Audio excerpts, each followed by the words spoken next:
es mi Jesús. Cuán hermoso es mi Jesús. Cuán bello es mi Jesús. Yo le quiero adorar. Segunda de Crónicas, capítulo 26. Segunda de Crónicas, capítulo 26. Gloria a Jesús. Les quiero recordar que el día jueves, 1 de marzo, ya estamos a 2 días. Mañana pasado, jueves, tenemos el altar de oración. Quiero recordarles de que en este torre de oración, todos vamos a orar 1 hora. Lo hicimos en enero. En febrero no hicimos la torre de oración, así es que nadie tenía que haberlo estado haciendo, y si lo hizo, pues gloria a Dios, qué bendición para usted. Pero ahora sí, necesitamos retomarlo el día jueves.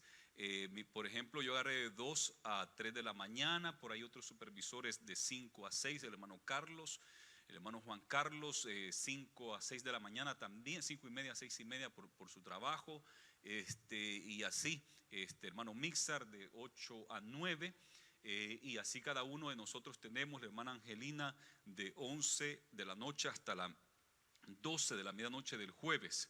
Así es que el día miércoles, los primeritos en recordarse es la hermana Nena, que comienza de 12 de la medianoche a la 1 de la mañana.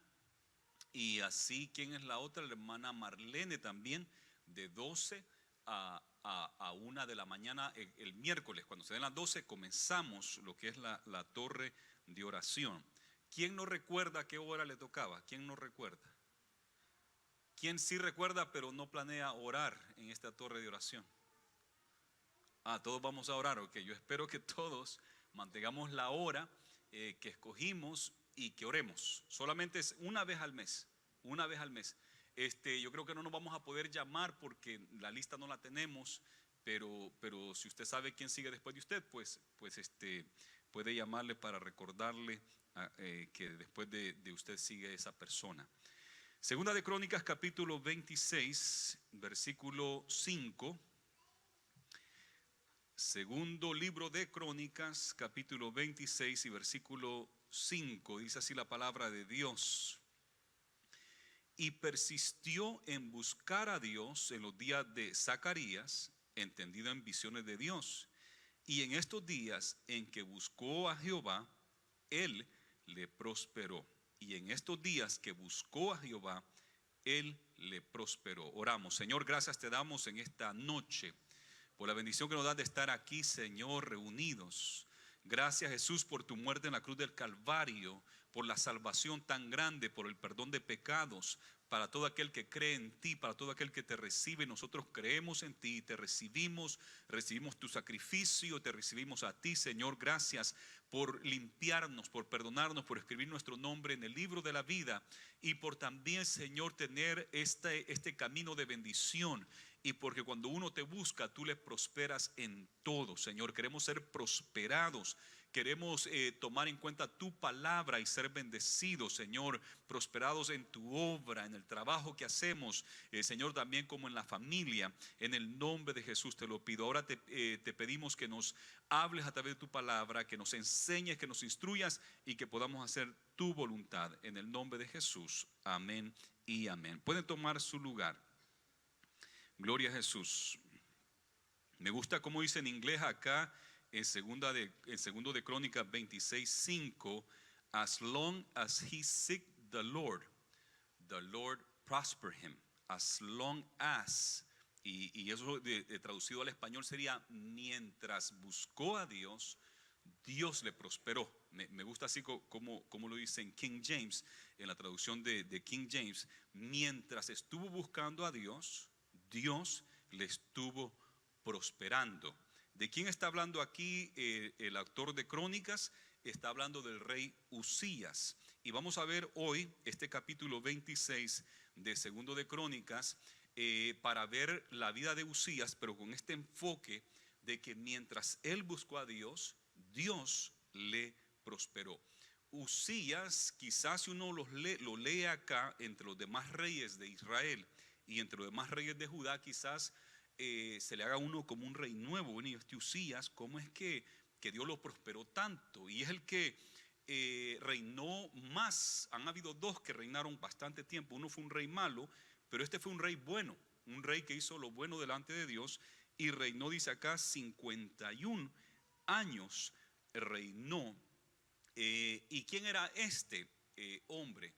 Este Usías, donde se ha hecho bien famoso Usías, y quizás usted lo recordará, es en las palabras del profeta Isaías, capítulo 6, cuando dice: en el año que murió el rey Usías, así dice, en el año que murió el rey Usías, yo miré la gloria de Dios. Y dice que se estremeció y miró ángeles, querubines, que con dos alas volaban, con dos cubrían sus rostros y con dos cubrían sus pies.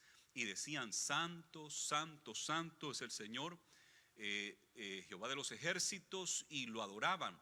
Y él tuvo temor y dijo: ay de mí, que soy muerto, porque soy un hombre de labios inmundo y habito entre medio de un pueblo de labios inmundo, y he visto al Señor. Y dice que un ángel voló desde el altar, tomó con unas tenazas un carbón encendido y lo puso en sus labios.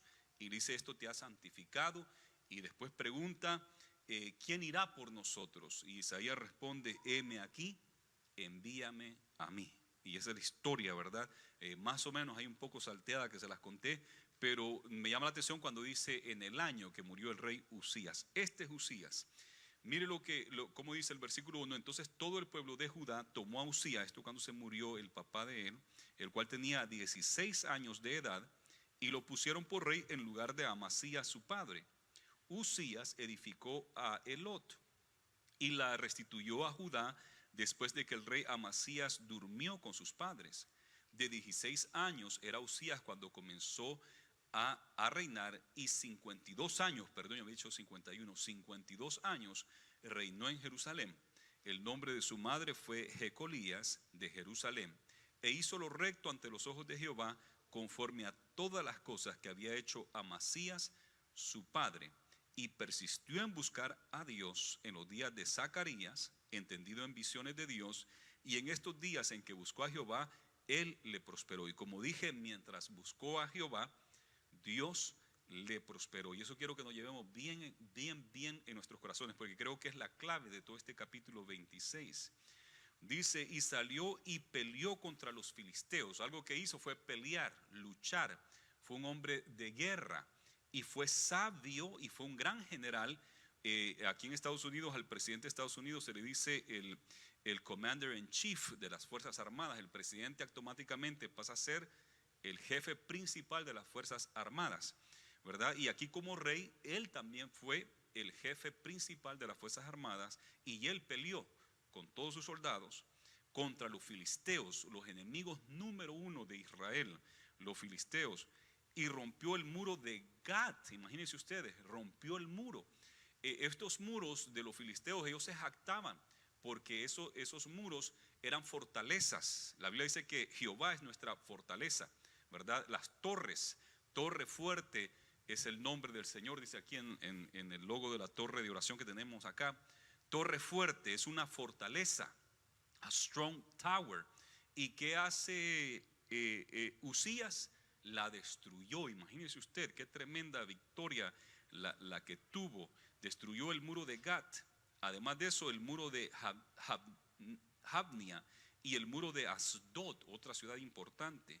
E edificó ciudades en Asdod y en la tierra de los filisteos. Empezó a controlar la tierra de los filisteos, y ahí él plantó ciudades de Judá, ciudades controladas desde Jerusalén. Tremenda victoria que el Señor le empezó a dar. ¿Por qué? Porque buscó a Jehová, y mientras buscó a Jehová, ¿qué pasó?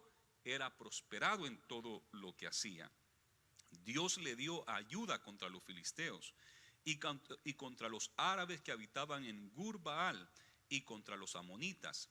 Y dieron los amonitas, no solamente a los filisteos, sino que a estos otros, y los amonitas en particular, le dieron presentes a Usías, y se divulgó su fama hasta la frontera de Egipto. Gloria a Jesús. Se divulgó su fama hasta la frontera de Egipto. O sea que no solamente fue conocido en todo Judá y Jerusalén, sino que aún la gente de afuera estaba escuchando de él. Todos los países, hasta llegar a Egipto, la gran nación de Egipto, hasta ellos también escucharon de Usías y se había hecho sumamente famoso. Era un líder de una nación y tiene una fama internacional. La gente está poniendo mucha atención a este Usías. ¿Por qué? Porque algo tiene él, algo tremendo tiene él que está causando gran victoria. Y lo que él tiene en particular es que está buscando a Dios. Muchacho de 16 años, 17, 18, 19, 20, 21 y siguió por ahí teniendo grandes victorias porque él, aún en su juventud, buscaba a Dios.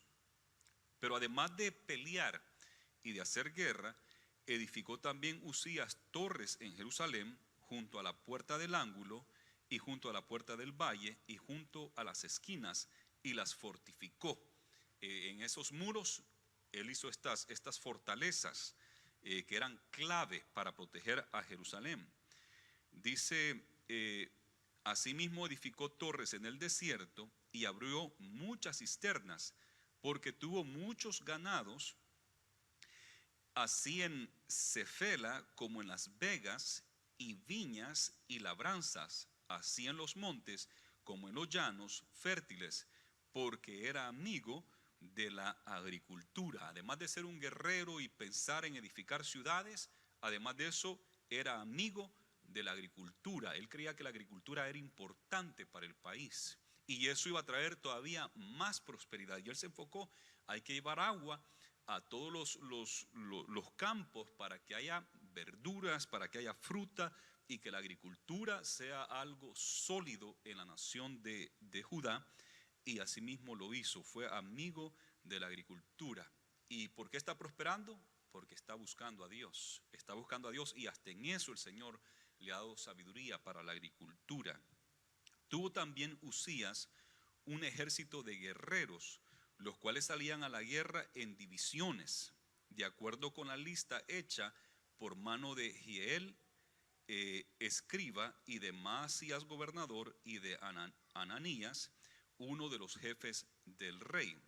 Todo el número de los jefes de familia, valientes y esforzados, era 2600. Y bajo la mano de estos estaba el ejército de guerra de 307.500 guerreros, 307.000 guerreros poderosos y fuertes para ayudar al rey contra los enemigos. Usías preparó para todo el ejército escudos, lanzas, yelmos, coseletes, arcos y hondas para tirar piedras. Entonces tiene un ejército tremendo, más de 300.000 soldados, y no solo eso, los ha sabido organizar y los manda en divisiones, los manda por grupos. Ha sido muy sabio para organizar. ¿Sabe que algo que trae prosperidad a la iglesia, trae prosperidad a los negocios, a la casa? Es cuando somos organizados. Cuando en la casa pensamos, ok, está entrando tanto mensualmente y está saliendo tanto mensualmente, ¿a dónde está la fuga? ¿A dónde estamos gastando adicional? ¿Por qué es que no podemos salir de nuestras deudas? ¿O por qué es que no podemos avanzar? Entonces se organiza, así como hizo él. Los dividió en divisiones prácticamente, los organizó en estas divisiones, 300 y algo mil hombres, y por eso es que habla de los escribas, de los que estaban escribiendo y haciendo un plan de cómo estos soldados van a trabajar, cómo van a salir a la guerra, y se han organizado, y eso es parte de la prosperidad. Pero ¿cómo él prospera? Porque él está buscando a Dios. Y dice la Biblia que cuando uno pone primero a Dios, Dios lo va a bendecir. No hay que poner primero el pan, la comida, el vestido, el negocio, la educación. No, tiene que ser Dios primero. Y Dios dice de que Él sabe, Jesús dijo, vuestro Padre Celestial sabe que ustedes tienen necesidad del pan, del vestido y de todo eso. Pero buscad primeramente el reino de Dios y su justicia, y todo lo demás será añadido. Entonces yo entiendo acá que Usías, este rey, que fue un buen rey, pero vamos a ver algo en el carácter de él, que le dio una mala fama después. Pero este Usías fue un hombre que buscó a Dios. Eso le dio sabiduría para organizar, ¿verdad? No fue perezoso, no pensó mañana lo hago. ay, después lo hago. No, no, él fue diligente. La Biblia dice en el Nuevo Testamento, en lo que requiere diligencia, sean diligentes. Hay cosas que requieren diligencias en su hogar, amados hermanos. Hay cosas que requieren diligencias en su célula que usted está dirigiendo, en el sector que Dios le ha permitido supervisar, en el grupo que usted está dirigiendo como líder de grupo familiar, de célula o como directiva de sociedades o departamentos. Hay cosas que requieren diligencias en la iglesia. Necesitamos ser diligentes, ¿verdad? Y ponerlo, no dejarlo para mañana. El trabajo es bastante trabajo, pero si nos organizamos con la gracia del Señor, la sabiduría de Dios, y somos diligentes, como fue Usías, vamos a prosperar. Prosperó en todo. Prosperó en las guerras que ganó, prosperó edificando ciudades, en la agricultura, pudo organizar bien este ejército que le dio una fuerza y una protección tremenda, una seguridad tremenda a la nación de Judá. Nadie tenía valor de pelear contra ellos, cuando años antes medio mundo los atacaba. Más adelante, debido al pecado de ellos, Babilonia va a venir y los va a destruir. En el tiempo de Usías eso no pasó, ni hubiese podido suceder, porque tenía un ejército de 300 y algo mil soldados, muy organizados, muy fuertes, y además de eso, no los había dejado desarmados, les ha puesto buenas armas, los ha equipado con todo esto, lanzas, yelmos, escudos, ondas y toda clase de cosas. En el Senado de Estados Unidos, por ejemplo, se oye de que han dejado sin equipo militar a los soldados, y hay un debate de que hay que darle dinero para que tengan el equipo militar, y siempre está el debate ese, que si le vamos a bajar o si le vamos a aumentar o qué va a pasar, y ellos ahí llevan su presupuesto también en cuanto al militar, y siempre se oye en las noticias el pleito que tienen para ver esto. Pero Usías los tenía bien equipados, según lo que miramos acá, y eso le da una protección y una seguridad tremenda a su reino, a su reino. Dice el 15, esto me llama la atención: e hizo en Jerusalén máquinas inventadas por ingenieros para que estuviesen en las torres y en los baluartes, para arrojar saetas y grandes piedras. Y su fama se extendió lejos, porque fue ayudado maravillosamente hasta hacerse poderoso. Y otra vez, en el 8 nos dijo que su fama llegó hasta Egipto, se extendió afuera de las fronteras de Judá. Israel, me imagino que escuchó también, porque aquí ya son dos naciones diferentes. Se ha dividido el reino de David, el norte, la nación de Israel, y el sur, la nación de Judá. Y se ha extendido su fama no solamente entre esa familia judía, hebrea, sino que afuera, y nos lo vuelve a decir aquí en el 15, se inventó máquinas. David inventó instrumentos musicales, ¿verdad? Fue pionero, fue un inventor. Y Usías motivó y tuvo gente alrededor de él, ingenieros que pudieron inventar, y él les dio el visto bueno, los animó, se inspiraron, y en el tiempo de Usías se le da el crédito de que inventaron máquinas.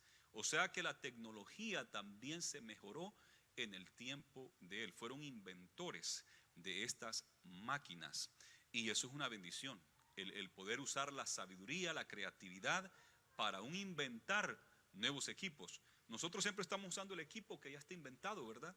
Las sillas ya están inventadas, el micrófono, todo está inventado. Pero qué bueno cuando alguien se inventa algo nuevo, ¿verdad? Y que estuviera asociado a nosotros. Qué bendición, ¿verdad? Alguien asociado a la iglesia que está inventando algo nuevo, una tecnología nueva para algo, para un avance, para un desarrollo mejor. Y eso con la gracia del Señor. Me llama la atención porque Israel ha tenido esa dicha de tener una tecnología avanzada. Lo miramos en el tiempo de David, lo miramos en el tiempo de Usías, y en 1948, cuando ellos regresaron a su tierra, ya en tiempos modernos, han podido inventar unas máquinas tremendas para la agricultura. Y no solamente para la agricultura, también para la guerra, porque están rodeados de enemigos constantemente, musulmanes alrededor de todas las naciones alrededor de Israel son musulmanas, y ellos tienen que estar preparados para defenderse. Y la tecnología militar ha mejorado, se compara a la de Estados Unidos y algunos países europeos. La agricultura, justo para que se cumpliera la profecía en Ezequiel de que del desierto iba a florecer y iba a traer fruto, así pasó con Israel. A Israel nadie lo quería, Jerusalén y todo eso, por ahí más o menos los musulmanes lo querían, pero no le pusieron mucha atención, Cuando las Naciones Unidas dijo, se lo vamos a dar a ellos, está bien, no hay problema, démoselo a los pobres judíos que Hitler mató a 6 millones de ellos, que lo tomen. Pero cuando lo tomó Israel y empieza eso a llevar fruto y a crecer, entonces ahora lo quieren de regreso. Ahora quieren la tierra de regreso y es de ellos, es de Israel. Y han hecho unas máquinas tremendas. Cuando yo estuve en la Universidad de Los Ángeles, miré una máquina que ellos tenían, tipo tractor, pero parece un robot grandote, y va haciendo hoyos así como salteado, para que cuando llueva o cuando ellos riegan, el agua quede, porque es un lugar medio desierto, es desierto, y está floreciendo, como dice la profecía, el desierto está floreciendo.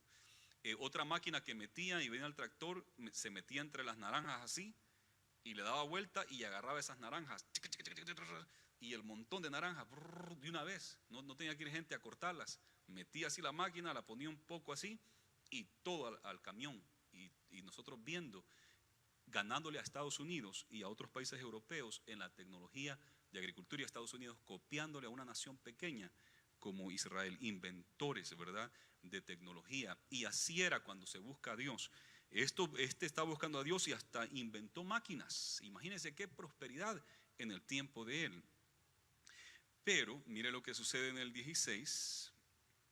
Dios le ayudó maravillosamente, dice el 15, fue ayudado maravillosamente hasta hacerse poderoso, porque mientras buscó a Dios, as long as he seek the Lord prospered him. Mientras estuvo buscando a Dios, Dios los prosperó. Y yo quiero que nos llevemos bien en eso en mente. Yo mismo lo agrado bien en mi corazón. Mientras busque a Dios, va a ser prosperado. Pero si nos olvidamos de Dios, no vamos a ser prosperados. Tenemos que buscar la presencia del Señor en su grupo familiar. Mientras usted busque a Dios, va a ser prosperado, va a alcanzar las conversiones en su célula, va a multiplicar su célula, va a haber bendición, va a haber gozo, crecimiento, va a haber bendición mientras busque a Dios. Mientras busque a Dios, líder, anfitrión, integrantes, todos juntos, ¿verdad? Claro que el líder y anfitrión llevan bastante en la motivación para que ese grupo busque al Señor y sea prosperado en todo. Y la prosperidad no solamente en su grupo familiar, en el hogar anfitrión, no, que se vaya para los hogares de todos los integrantes y que sean prosperados y bendecidos todos los integrantes de ese grupo, todos los miembros de la iglesia que sean bendecidos. Pero mire lo que le sucedió, y a la nación entera le ha sucedido esto, y a muchos les ha sucedido, que cuando ya han sido prosperados y bendecidos, se olvidan o viene la soberbia. 16. Mas cuando ya era fuerte, su corazón se enalteció para su ruina, porque se rebeló contra Jehová su Dios, entrando en el templo de Jehová para quemar incienso en el altar del incienso. Se puso altivo. Dice acá que se puso tipo soberbia, ¿verdad? Se enalteció, se rebeló contra Dios y entró a quemar incienso. Los que conocen el santuario de Israel, el tabernáculo y el templo, saben que la primera parte del santuario, del tabernáculo, es una parte abierta, se le llama el atrio, y sí hay unas paredes de cortina y una sola puerta, pero todo está al aire libre al comienzo. Entonces usted entra, y lo primero que entra, entrando a la puerta, lo primero que va a ver es un altar de bronce donde se pone el sacrificio. Los sacerdotes toman al lugar, al atrio pueden entrar la gente normal. Todas las tribus de Israel podían entrar con su cordero, con su ofrenda de paz o ofrenda para perdón de pecados, y la traían para pedir al Señor perdón de pecados o para darle una ofrenda de agradecimiento, de acción de gracia, una ofrenda de paz. Y venía el sacerdote, la tomaba, hacía el sacrificio, degollaba el animal, la víctima, y lo quemaba en el altar de bronce. Hasta allí podía llegar el pueblo, pero todavía en el lugar del atrio, que está al aire libre, no está cubierto, hay una fuente de bronce donde el sacerdote llegaba y se lavaba y se preparaba para entrar al lugar santo. En el lugar santo no podía entrar nadie en absoluto que no fuera de la tribu de Leví. Tenía que ser de la tribu de Leví y tenía que ser sacerdote, 100%. Allí nadie de los hijos de Israel, excepto los sacerdotes que tenían en turno el cuidado del lugar santo y santísimo, podían entrar. Pero para esto tenían que presentar un sacrificio, tomar la sangre, venir, lavarse, prepararse y ahora sí entrar a la puerta del lugar santo. Y entrando a la puerta del lugar santo, yo creo que lo primero que les impactaba, o lo primero que tenían que ver o de alguna manera saber que está presente, es el candelero de 7 ramas que tenía que estar prendido todo el tiempo. Las cortinas eran bien gruesas y allí era sumamente oscuro, y solamente ese candelero de 7 lámparas, 7 brazos o 7 ramas, era lo que estaba alumbrando. Representa el Espíritu Santo. Los 7 espíritus que salen del trono de Dios, que es el Espíritu Santo completo, está allí alumbrando. Entonces el sacerdote entra y por esa luz puede ver. Otro mueble que está ahí es la mesa de los panes de la propiciación. 12 panes, uno por cada tribu, está allí. Debe ser sin levadura y se está cambiando en el tiempo indicado. Y está ahí el pan sin levadura. Una vez David comió de ese pan, y Jesús usa ejemplo, porque cuando llega David pregunta: ¿tienen algo de comer? ¿Tienen alguna arma o algo? Aquí está la espada que tú le quitaste a Goliat. Oh sí, pues qué mejor espada, dámela. Y de comer, no tenemos nada de comer más el pan sagrado, y eso solamente los sacerdotes lo pueden comer. Pues dámelo, le dice, para comer. Y no tenía que haberlo comido, pero el Señor permitió que se comiera. Y le dice: ¿y los muchachos están consagrados? Sí, dice, no han estado con mujer por lo menos 3 días, no han tenido relación íntima. Entonces muy bien, y comieron de ese pan en esa ocasión. Jesús usó ese ejemplo una vez porque lo acusaban a Jesús de algo, pero ese pan era también para los sacerdotes. De David viene Jesús, ¿verdad? El hijo de Dios. Entonces, y el otro mueble que estaba ahí, aparte del candelabro, es el altar de oro. El altar de oro. Y ahí es donde entró Usías. ¿Cómo fue que pasó todo el atrio? Pasa a la fuente de bronce y se mete al lugar santo y lleva el incensario. Se ha puesto el incensario y está meciendo eso, quemando humo para Dios. Y eso solamente lo podían hacer los sacerdotes que son de la tribu de Leví, y él no es de la tribu de Leví, él es de la tribu de Judá. Pero dice acá que se rebeló contra Dios. ¿Por qué se rebeló contra Dios? Porque Dios había dicho que solamente los hijos de Leví, y en especial los hijos de Aarón, el sumo sacerdote, es el que podía entrar hasta el lugar santísimo. Solamente, nadie más. Y hasta los hijos de Aarón, uno de ellos fue castigado, 2 de ellos fueron castigados por presentar al Señor fuego extraño. Y el Señor los mató en el instante, ¿verdad? Entonces era algo serio, pero este rey se siente tan poderoso, ha hecho tantas cosas, la fama de él es tan grande y la gente le tiene gran respeto, gran reverencia para él, lo aman porque le ha dado protección y prosperidad financiera a la nación entera. Y se siente él muy fuerte, muy capaz de todo, y él dice: pues yo quiero ofrecer a Dios, y yo mismo quiero entrar, y yo mismo, ¿y por qué no? Si yo soy el rey de Judá. Yo soy el mero aquí, ¿quién me va a detener? Pero el Señor había establecido que en el templo, en el santuario, solamente los sacerdotes podían ministrar y nadie más. Y era ley de Dios. Y él rompió esa ley porque se sintió superior a los demás. Yo veo aquí como un chequeo de poderes, un balance de poder. El rey que está encargado de la nación, pero en los asuntos espirituales no es el rey el encargado. Es el sumo sacerdote y los sacerdotes los que están encargados. Así es que él aquí ha hecho algo bien fuerte, porque fue para su ruina, dice acá, se rebeló contra Jehová. Y entre otras, el sacerdote Azarías fue el que le tocó, y con él 80 sacerdotes de Jehová, varones valientes. Él se mete, y yo creo que lo trataron de parar, pero él se metió: no, aquí yo soy el rey y yo voy a ir. Y cuando él entra, entonces se da cuenta Azarías, que parece que es el sumo sacerdote en ese momento, y él se levanta y con él entran 80 sacerdotes con su vestuario de sacerdote.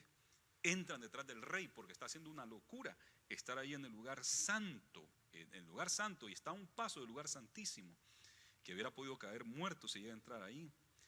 Y dice el 18: y se pusieron contra el rey Usías y le dijeron: no te corresponde a ti, oh Usías, el quemar incienso a Jehová, sino a los sacerdotes, hijos de Aarón, que son consagrados para quemarlo. Sal del santuario, porque has prevaricado, y no te será para gloria delante de Jehová Dios. Se le pusieron firmes, salte inmediatamente, porque esto no te toca a ti. Eres el rey y todo, y nuestro respeto, y nos sometemos a tu reinado, porque eres el rey. Y los levitas, el sumo sacerdote, tenían que someterse al rey. Pero en cuanto a las cosas sagradas, ellos mandaban ahí. El sumo sacerdote, los hijos de Aarón mandaban ahí. Y te me sales inmediatamente, porque esto no va a ser para gloria tuya delante de Dios. Esto no creas que es cosa bonita lo que estás haciendo. Te estás acarreando una afrenta terrible. Te sales inmediatamente. Pero él, como es el rey, y escuchar al sumo sacerdote, hijo de Aarón, decirle esto, con 80 allí sacerdotes quizás están viéndolo como asustados o molestos o enojados también.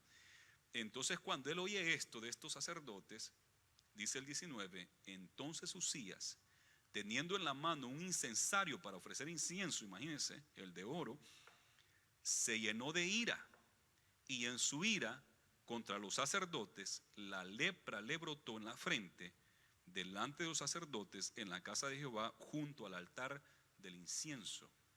Cuando él escucha que lo están diciendo, te sales ahorita mismo de acá, en ese momento a él le dio un coraje, ¿verdad? Y quizás me imagino que en la frente les comenzó, no sé, a haber hecho los ojos como que ¿qué? Y la frente así aturrada, ¿verdad? Los han visto cuando uno se enoja, aturra la frente.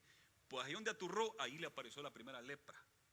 Ahí empezó, donde con su enojo, inmediatamente con su enojo también vino la lepra. No solamente en su frente, en todo el cuerpo se la va a regar, pero lo que pudieron ver ellos fue la frente que se le llenó de lepra, así. Y le miró el sumo sacerdote Azarías y todos los sacerdotes, y he aquí la lepra estaba en su frente, y le hicieron salir apresuradamente de aquel lugar, y él también se dio prisa a salir, porque Jehová lo había herido. Entonces, cuando ven que le sale lepra, ahí sí ya no se olvidó todo argumento, lo agarran y te me sales, ahora sí, y lo agarran. Y quizás él miró como todos se asustaron, y él quizás miró que también tenía lepra, y él también se apresuró a salir, y ya iba con ellos corriendo para afuera. Ahí sí, se le acabó el orgullo, se le acabó la prepotencia, porque el Señor lo hirió con lepra. Qué terrible, un buen rey, un rey que dice que hizo lo recto delante de los ojos de Dios. Dios lo prosperó como a ningún otro rey, fue bendecido en gran manera, pero cuando le entró el orgullo, yo soy mejor, yo he hecho esto y yo tengo el derecho de entrar ahí a ese lugar y que nadie me pueda parar. Pero el Señor ha establecido un orden, como le dije, como un balance de poderes acá, y él no podía ir a ocupar esa posición. Estados Unidos, que está basada en la Biblia, la Constitución de Estados Unidos, ha sido sabio, ha tenido un balance también de poderes.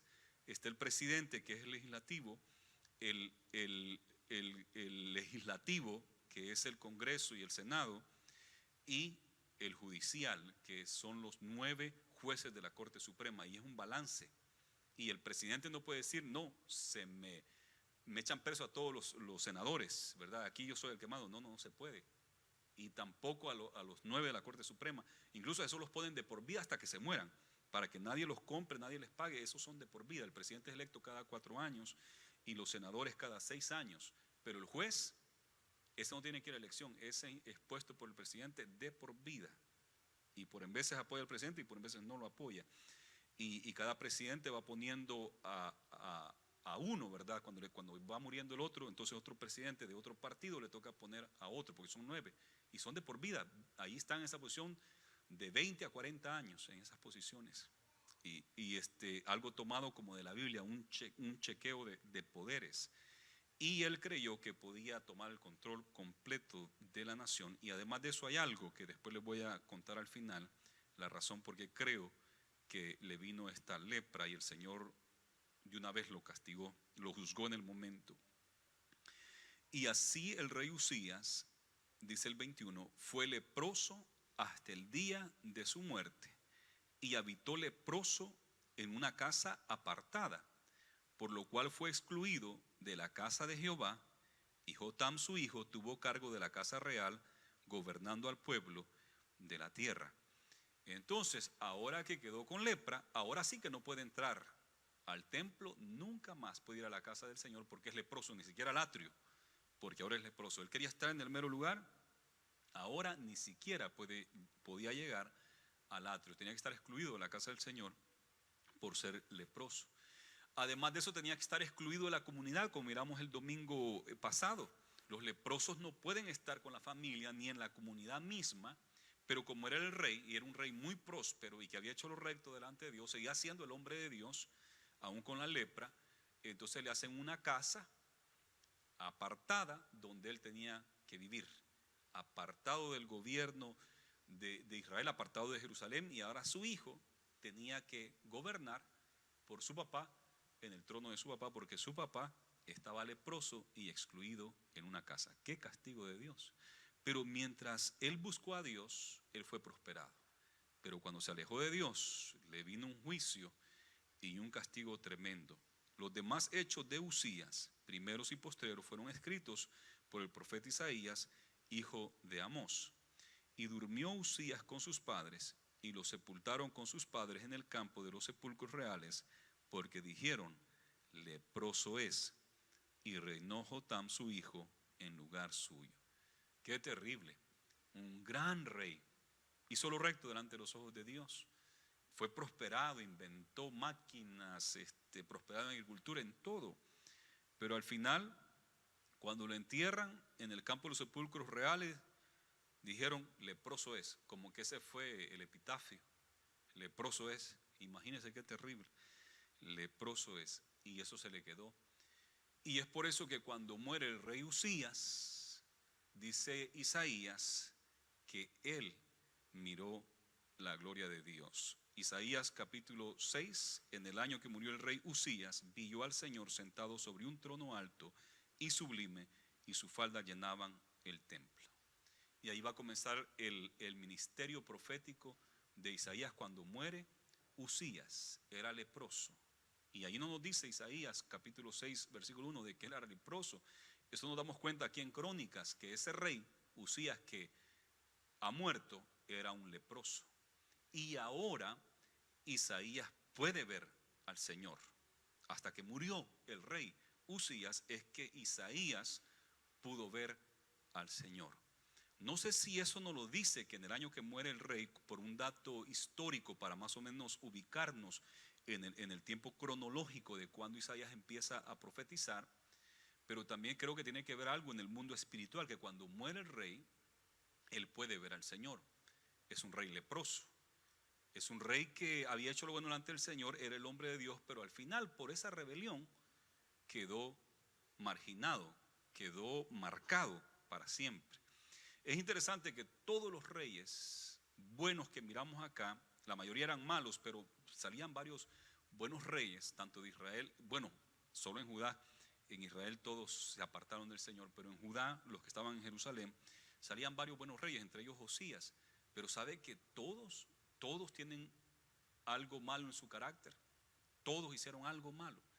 Y eso es para mostrarnos a nosotros que todos los seres humanos somos faltos. Todos los seres humanos fallamos, ¿verdad? No hay ni uno justo, dice la Biblia. No hay uno. Por cuanto todos pecaron. Aún Uzías, que fue un hombre tremendo, pecó, y ahí miramos. Josías miramos, y miramos el pecado de todos. David, no se diga. Todos pecaron, aunque eran buenos reyes, pero tuvieron faltas.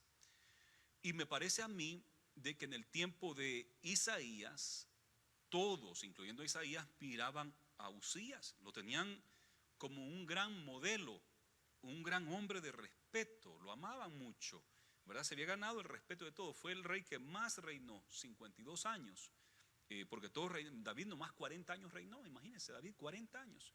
Este reinó 12 más que David. Y yo creo que lo tenían bien en alto y habían puesto su mirada en él. Y cuando Uzías muere, pues ya no hay nadie en quien poner la mirada. Jotam, su hijo, no fue como su padre Uzías, no tuvo esa grandeza. Entonces ahora ya no está poniendo su mirada en el hombre, sino que ahora puede poner su mirada en Dios. Sí, Uzías ha muerto, ¿y quién les va a ayudar ahora? Jotam, su hijo, no es tan tremendo como su papá, tan bueno como su papá en ese sentido, pero ahora entonces Isaías puede poner su mirada en el Señor. Yo creo que por tan bien que sean los hombres de Dios, tan tremendos, tan poderosos que hayan sido ejemplares para nosotros, no podemos poner nuestra mirada en ellos. Yo tengo varios pastores que han sido hombres de renombre. Carlos Juan Rivera, el primero, pastor Carlos Juan Rivera, uno de los misioneros más sobresalientes de nuestro concilio y pastor mío cuando yo tenía 10 años de edad. Él fue mi pastor y en la adolescencia. Ya cuando en el 94, yo estoy apartado del Señor, cuando él se va para Italia a abrir la primera iglesia de Dios Pentecostal en Italia, y un hombre tremendo. Y todo el mundo habla bien de él, pero tenía sus fallas y de vez en cuando por ahí mencionan algunas de sus fallas, ¿verdad? Pero todo el mundo, el pastor Carlos Juan Rivera, wow, y yo incluido, wow, qué tremendo hombre de Dios, qué privilegio el mío de haber estado ahí con él, ¿verdad? Haber estado en su iglesia. Entonces todos tendemos a poner nuestra mirada en los hombres de Dios. Usías es un gran hombre de Dios, al final cometió un grave error. Y ponemos nuestra mirada en ellos y el Señor nos recuerda de que no hay que poner nuestra mirada en ellos, porque todos fallamos, todos fallamos. Y cuando nosotros ponemos nuestra mirada en ellos, hay veces que cuando miramos que fallan, varios se van al mundo y son afectados porque falló el gran líder, ¿verdad? Hemos puesto nuestra mirada quizás en hombres como Gigi Ávila, tremendo hombre de ayuno, oración, milagros y prodigios, un mensaje claro y directo. Y nos encanta, y multitudes, toda Latinoamérica, desde Argentina hasta México y Estados Unidos, llenando estadios tremendamente. Gigi Ávila, ¿verdad? Y la gente pone sus miradas en él, pero el Señor nos recuerda, hay que poner la mirada en Dios. Gigi Ávila murió, pero el Señor sigue sentado en su trono, poderoso y glorioso, que sigue con su plan de llevar este evangelio al mundo entero. Entonces tenemos que poner nuestra mirada en Cristo Jesús. Usías quedó leproso como un castigo de Dios y murió leproso. Y yo creo que la razón es porque el Señor es el que ha establecido cómo llegar a Dios. Dios ha establecido cómo se llega a Él. En el Antiguo Testamento miramos todo el ministerio del tabernáculo y del templo, el atrio, el lugar santo y el lugar santísimo. Una vez al año podía entrar el sumo sacerdote. Esa es la manera de acercarse a Dios, con sangre, porque sin derramamiento de sangre no hay remisión de pecados. Y es un sistema que el Señor ha preparado, un camino. Ahora, cuando Jesús viene a la tierra y va a la cruz del Calvario, dice la Biblia que el velo se rasgó, el que dividía el lugar santo del santísimo se rasgó. ¿Cómo sabemos eso? Ahí está claro en la Biblia, ahí está escrito. Y en el libro de los Hechos, capítulo 6, nos dice de que muchos sacerdotes se convirtieron. Porque yo creo que ellos recordaban esa tarde, a las 3 de la tarde, cuando Jesús expira y él ha muerto a las 3 de la tarde, a la hora del sacrificio, el velo se rasgó y hubo un terremoto. Y en ese momento había muerto Jesús. Y cuando ellos iban a predicar a los discípulos, a los apóstoles, ellos guardaban eso, el velo se rasgó. Y ellos eran testigos de que el velo se rasgó ese día que Jesús murió. Y después les dicen que al tercer día resucitó. Y entonces muchos sacerdotes de las tribus de Leví, aquí entraron 80 más el sumo sacerdote. Y en aquel entonces también había muchos sacerdotes que tomaban turnos. Y muchos de ellos se convirtieron a Jesús porque ellos vieron y eran testigos de que el velo se rasgó. Yo creo que así es como uno de los apóstoles escribió que el velo se rasgó, porque él no podía saber, él no era levita para estar ahí. Pero se corrió la voz. Y después cuando se convirtieron estos sacerdotes han de haber contado, así pasó. Y todo sí, así fue, se rasgó el velo y tan grueso que es. Entonces el velo se rasgó, hermanos, eso lo podemos decir 100% claramente, que el velo se rasgó cuando Jesús murió. Y eso quiere decir que ya este camino que el Señor había preparado era simplemente una sombra de lo que había de venir. Y Jesús se lo dijo: yo soy el camino, la verdad y la vida, y nadie viene al Padre si no es por mí. Ya no es con el corderito, con el altar de bronce, con la fuente de bronce, con el lugar santo y el lugar santísimo. No, yo soy el camino. Él es el camino. El Señor había previsto un camino. En aquel entonces el templo, el tabernáculo, el sacerdocio arónico. Y Usías creyó que él podía irse por otro camino. Imposible, imposible, no hay otro camino. Ese era el camino que Dios había prescrito, que nos estaba señalando hacia Jesús, hasta que Él viniera. Y Usías creyó que había otra manera de hacer las cosas para acercarse a Dios, y eso es imposible. A mí me da tristeza cuando veo a nuestros hermanos latinoamericanos que creen que pueden llegar a Dios por medio de la Virgen María. Y dicen, Virgen María, Madre de Dios, ruega por nosotros, cuando eso es imposible. El único mediador entre Dios y el hombre es Cristo Jesús, el único. Y cuando decimos que María puede ser una mediadora entre nosotros y Dios, estamos bien equivocados. Estamos como Usías, creyendo que hay otro camino. No, no hay otro camino. Jesús es el camino y Usías tuvo que pagarlo caro, para ejemplo de todos nosotros. Pero mientras él buscó a Dios, Dios los prosperó. Y yo creo que eso debemos de guardarlo nosotros en nuestro corazón. Si usted quiere ser prosperado, amado hermano, busque a Dios. Busque a Dios. Dice el Salmo 1, el bienaventurado el varón que no anduvo en camino de escarnecedores, ni en silla de escarnecedores se ha sentado, en camino de impíos, ni en silla de escarnecedores se ha sentado. Pero dice que en la ley de Jehová está su delicia y en su ley medita de día y de noche. Y dice que será como árbol plantado junto a corrientes de agua, que da su fruto a su tiempo y su hoja no cae, y todo lo que hace, ¿qué dice? Prosperará. Yo ahí veo a José, prosperó en todo lo que hizo. José prosperó, ¿por qué? Porque en la ley de Jehová está su delicia. Y en su ley medita de día y de noche. Y va a llevar fruto en el grupo familiar, en su ministerio, en su casa, donde quiera que ande, y todo lo que haga prosperará. Como Usías, todo lo que hacía, la invención de máquinas militares, la agricultura, el ejército, todo prosperó. Todo lo que haga va a prosperar. Yo lo creo. Y yo sé que varios acá lo han vivido, lo están viviendo. Josué capítulo 1, ya para concluir, dice el versículo 8, Josué 1:8, nunca se apartará de tu boca este libro de la ley, sino que de día y de noche meditarás en él, para que guardes y hagas conforme a todo lo que en él está escrito, porque entonces harás prosperar tu camino y todo te saldrá bien. Mientras buscó a Dios en oración y en lectura y poniendo por obra su palabra, fue prosperado.